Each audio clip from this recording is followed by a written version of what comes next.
Lucan, nephew to the slain Emperor Strephon of the Third Imperium, ascended to the throne after the death of his uncle. In rather questionable circumstances. Did Lucan kill to get the throne? In my opinion, he did. If you saw my second video on this, I think that's pretty clear what the authors had in mind. But we're going to take a look at the Rebellion sourcebook today. We're going to take a look at Lucan's faction. And what I mean by faction is who's backing him and what his ideologies are, why he's the best man to sit on the throne. We're also going to take a look a little beyond this book at Lucan's growing madness and some of the stranger things he started to do as the rebellion went on. So Lucan's an interesting character in Traveller, and I'm excited about touching on his faction today. Also, just quick reminder, subscribers, please, and take a look at the Patreon. Boom, done. Back to this. Rebellion sourcebook, we're going to take a look at Lucan's faction today on page 121.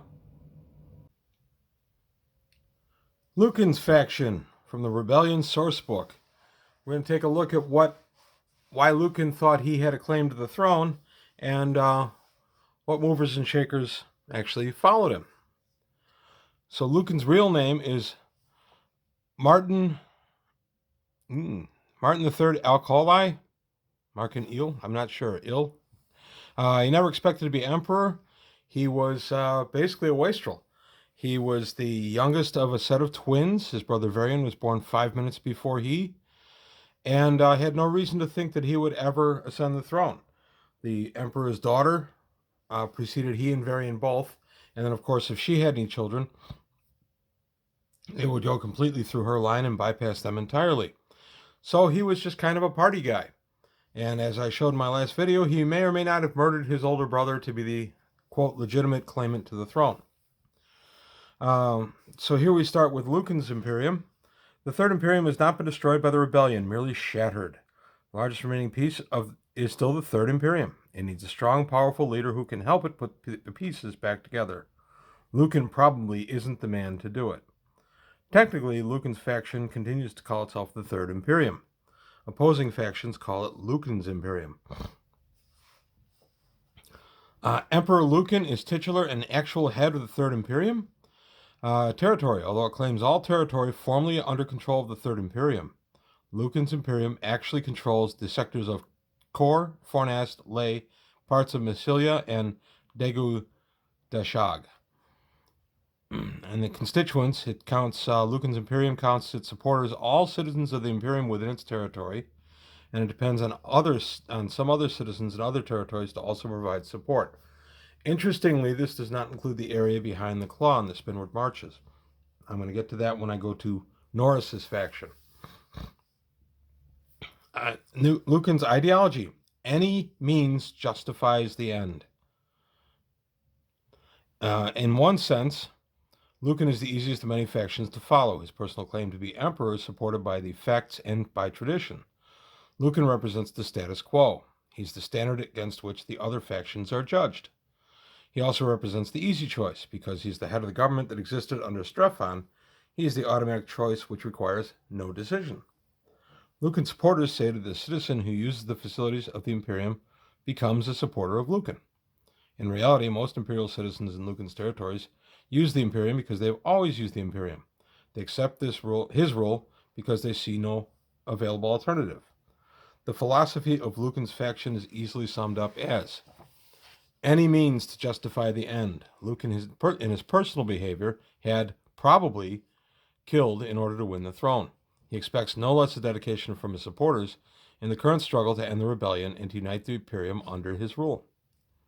Lucan's philosophy has several effects on his supporters, as his philosophy is absolute. Those who cannot support it also cannot change it. They must do as they are told, and they must get out. In the early months of the rebellion, as Imperial officers, troops, and bureaucrats learned what was expected of them, many deserted. Those who remain are prepared to use any means to achieve their orders. And Lucan's philosophy is also fickle. It comes directly from the emperor. When he changes his mind, everyone must follow immediately. Followers are careful to cover themselves, documenting that they are following their commander's lead. Lucan's symbol is right here, the Imperium. That's one of the reasons I'm using this as my backdrop for these videos. Emperor Lucan, as head of the existing Third Imperium, retains the right to make use of the Imperial Sunburst. Sunburst was adopted as the Imperial symbol when Cleon I established the Third Imperium in the year 0. Imperial strengths and weaknesses. Lucan's Imperium began with the assets of the Imperium. Losses and defections have reduced those assets, but the Empire remains a strong force. His strengths. Lucan's Imperium claims 3 major strengths: the Navy, the Imperial bureaucracy, and tradition. Tradition can be a very powerful thing. The Imperial Navy under Lucan supports numbers less than 200 fleets. Of these, he counts 104 numbered fleets, many drawn from border sectors, 67 reserve fleets, 18 depot-based fleets, and 4 Imperial reaction fleets based at capital. The Imperial bureaucracy, an efficient support for the Empire for more than 1,000 years, was already in place when Lucan assumed control. The fact that Lucan's Imperium was a continuation of the existing government made the transition easy. Tradition is a strong force in Lucan's Imperium. Allegiance requires no citizen decision. They are part of the Imperium unless they make an active decision against the Empire. His weakness is he faces threats on all sides, and his Imperium is weakened by 2 conditions: a central position and a widespread rejection of Lucan. The territory held by Lucan is controlled by territory under the control of others. So Lucan must maintain defenses on all fronts in order to keep his other forces from encroaching. His forces are the strongest, but he also has the most territory to defend and most adversaries to defend against. Lucan is also the subject of extensive criticism. The details of his brother's death make him a murderer, no better than Dolonor to many people, and to many people worse.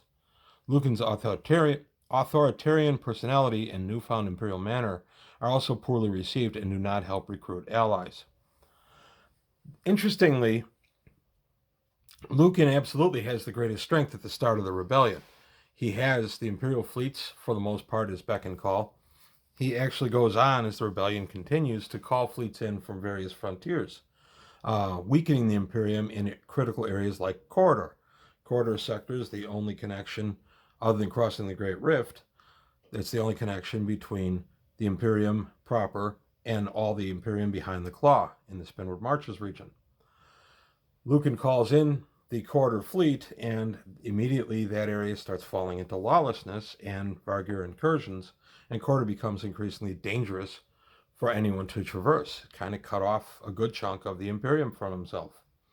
Lucan makes many bad decisions as things go on. By 1117, Lucan is starting to punish messengers that bring him bad news. He is starting by about 1120, 1121 to kill people who bring him bad news, including just shooting them on the floor of the throne room or chucking them off the Imperial Palace to land on the planet below.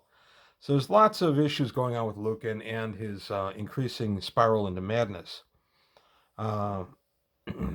But he does have some allies. His 2 major territories within the Imperium have declared unconditional allegiance to Lucan, the domain of Gateway and what remains of the domain of Saul. Trainian, Archduke of Gateway, rallied early to the side of the new emperor. Already present at Capitol when the assassination occurred, Trainian participated in the preliminary search for the appropriate and legitimate heir to Strephon and made the pronouncement himself that Lucan was the proper heir. Apparently motivated by nothing so much as honor and a desire to pursue the legally correct course, he helped install Lucan at a time when the confusion created by Dolonor threatened the peace and order not only of Capitol, but of the Imperium itself. Once Trainian had sworn fealty to Lucan, he felt there was no going back on his word. The loyalty and support of Trainian brings Lucan dozens of fleets, hundreds of worlds, and billions of subjects.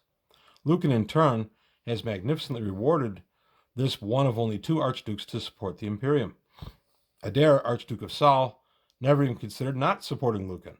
The domain of Saul was threatened by Soleimani forces long before the assassination. When word of Strephon's death was made public across the Soleimani border, the Soleimani forces swept across in a concerted action that meant they were sitting and waiting.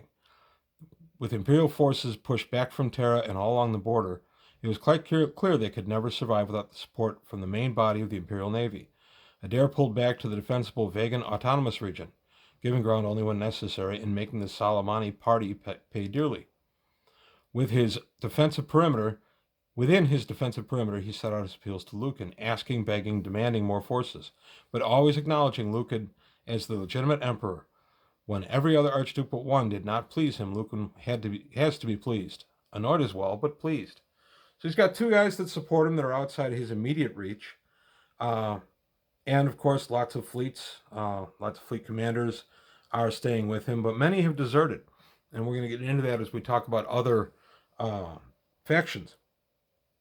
So Lucan is the strongest, but he has to be strong on all fronts. And Lucan has many, many fronts to defend. And that ends up becoming his real problem. He can't be strong everywhere all at once, and he tries to be. He draws in fleets from other areas that he feels should come and help him bolster his defenses. And some fleets do come, and some fleets say, no, you're not the legitimate emperor. Part of Lucan's problem is being perceived as legitimate is the fact that he was never or stated as being legitimate by the Moot.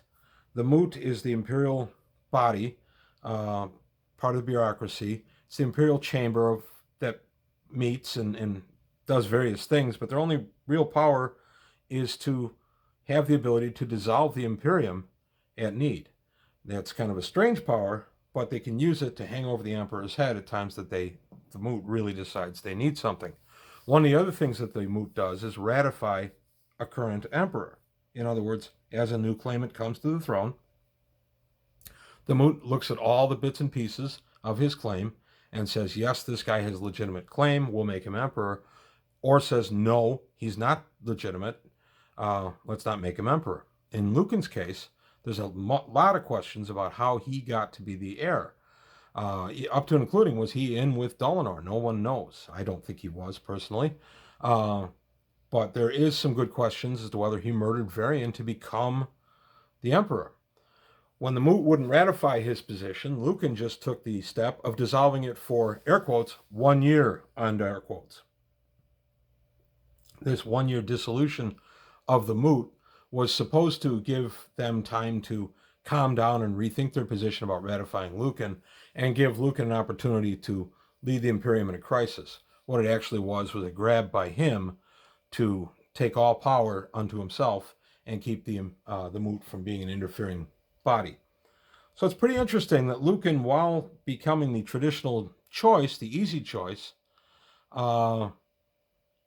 he ends up being kind of an unpopular choice very quickly with his own people. A little interesting note here, Lucan's Imperium. Lucan, controlling the imperial bureaucracy, has drained border sectors of their fleets to crush Dolinar.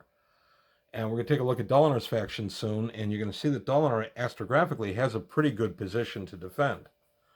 Going back to one other thing here, in the intro here, it talks about a spoiled brat now sits on the throne of the Third Imperium. The ramifications are obvious.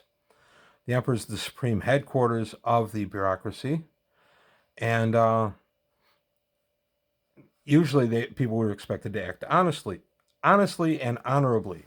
Lucan changed this concept his second day on the job. The order to stop Dolinar's cruiser as it left capital system reached the system defense boat squadron commander just as Dolinar arrived at the system jump point.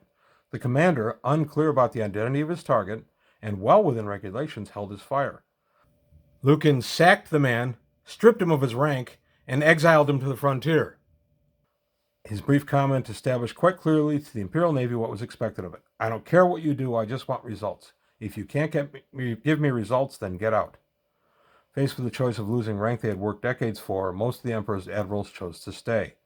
When they addressed their staffs and their subordinates, they conveyed the same philosophy.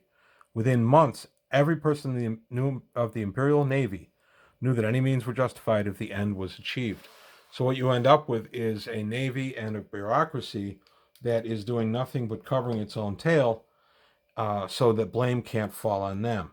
Unfortunately, when you get a bunch of people that are only defending themselves and their own turf, you don't get anybody pulling in the same direction, and you get a very fractious community. And that's really what happens to Lucan's Imperium. It's significant that Lucan's Imperium, by about 1130, is falling like everybody else is. And then, of course, the release of Virus takes out everybody else. But I'm not going to talk about Virus that much just yet. But there we have it, a brief look at Lucan's Imperium. In the next video, I'm going to take a look at Dalinar and his claim to the throne and what his position is and who's supporting him. How could this guy, who's only an archduke, stir up so much trouble with 4 shots and then flee to his own stronghold and hold out against the Imperial might? So we're going to take a look at that and the ramifications of Dalinar's actions when we take a look at Dalinar's faction in the next episode. That's it for today on page 121. I want to thank you for watching. If you liked what you heard, please like and subscribe, and I'll see you next time.